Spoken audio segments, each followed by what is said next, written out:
చెప్తాము.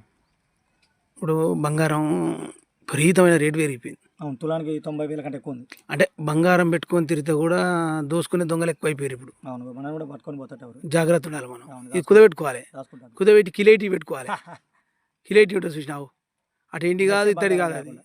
అవును. ఇవి డేంజరే సార్ అనుకుంటున్నాం మనం, కానీ ఇప్పుడు నా చేతి కొట్టింది నీ కొట్టింది పట్టుకుంటే లచ్చ వీక్తాయి. అవును, అందుగురించి నేనేమంటే సో రేపటి నుంచి దాచుకుందాం. దాచుకోవాలి.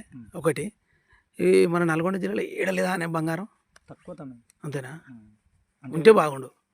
ఉంటే బాగుండు కరెక్ట్, కానీ గ్రనైట్ అనేది ఎక్కువగా శిథిలీకరణం చెందిన రాయి కాదు అది. ఓకే, మొట్టమొదటిసారిగా భూమి లోపల పుట్టిన రాయి గ్రనైట్. ఈ గ్రనైట్ నుండి మెటమార్ఫిజం అంటే హై టెంపరేచర్ ప్రెషర్ కండిషన్స్ వలన కెమికల్ యాక్టివ్ రసాయన చర్యలు జరిగి గ్రనైట్ రాయి సీస్ట్గా మారుతుంది. అంటే మనం పిల్లగాడి నుంచి యుక్త వయసు నుంచి మధ్య ముసలోడు ఎంత చచ్చిపోతామో ఇది సేమ్ ప్రాసెస్. ఒక బండరాయి కూడా గ్రనైట్ నుండి నైస్గా మారుతుంది, నైస్ నుండి సీస్ట్గా మారుతుంది.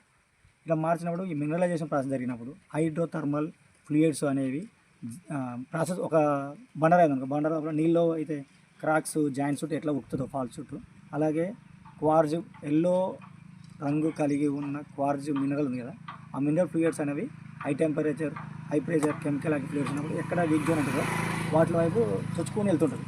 అది వెళ్ళినప్పుడు ఎక్కువగా మొత్తం ఈ గోల్డ్ కలర్ ఉంది కదా, ఈ ఎల్లో కలర్ మొత్తం వీన్స్ ఏర్పడుతుంది. కొన్ని సందర్భాల్లో ఆ థిన్ సెక్షన్ కట్ చేసి మైక్రోస్కోప్ కింద చూస్తే మనకు ఫ్లేక్స్ అనేవి కనబడతాయి అన్నమాట.